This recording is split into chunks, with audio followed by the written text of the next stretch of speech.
Hi, guys. In this video today I want to show you the new dungeon that is now available on the player test realm.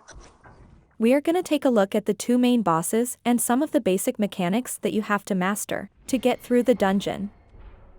So if you're interested, then stay on the video, we'll start right away. Before you enter the dungeon, you should definitely grab the quest right in front of it. It is in front of the teleport shrine near to the entrance. It is one of this very easy quests every New World dungeon has. If you collected the quest, you can now go into the dungeon. Dungeon is very fire-based, and the main enemy type is a mix out of fire elementals and Varangian Knight stuff. For the Varangian Knight enemies, you should definitely get some sword or axe mates into your group because they have a weakness for slash damage, which is 15% more effective against them. The fire elementals in the case of this dungeon have the following weaknesses. They take 10% more strike damage, they take 15% more ice damage, and they get 30% more nature damage. The two main bosses Ifrit and Marius also have some slightly different weaknesses. For Ifrit, you should get some arcane damage, which is 30% more effective against him, and also some ice damage, which also is 20% more effective. And Commander Marius has the weaknesses slash damage and ice damage with the same amount as the weaknesses from the other enemies. First obstacle you have to master are the music opener. For this you have to place one party member right here. He has to stay there until you found the right order of signs and tones on the other machinery. For this, use simple scrolling through the signs and do trial and error. The second obstacle are lots of jumps. If you are not aware of them, you can easily fail, as I did here.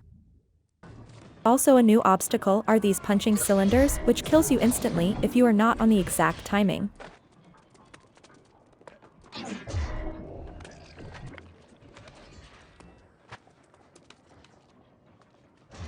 Let us discuss about the first boss Ifrit. He is a fire-type Naga and has a lot of big area attacks, which all needs a lot of movement to avoid them.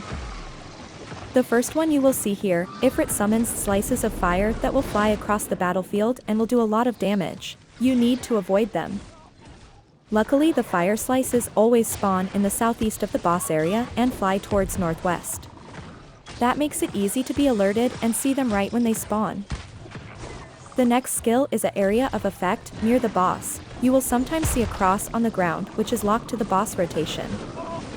If the boss casts this skill, your tank should hold him in place so that the close combatants in your group can avoid the cross-formed AoE.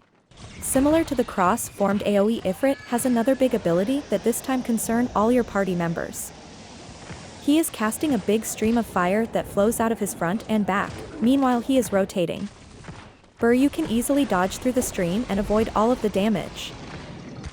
The fourth ability summons big glowing circles on the ground all over the battlefield. You should immediately leave the circles and avoid them. Some moments after summoning the circle, a meteor strikes into that area and leaves a magma sea for a while.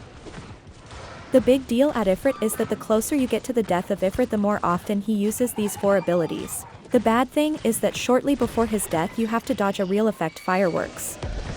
Therefore, you should make sure that all your party members survive until the end of the fight. The boss of the Empyrean Forge is Commander Marius. He is a Varangian Knight type enemy and have also a lot of fire type abilities. His boss area is a big triangle with 3 lifted platforms in every corner, which you need through the fight.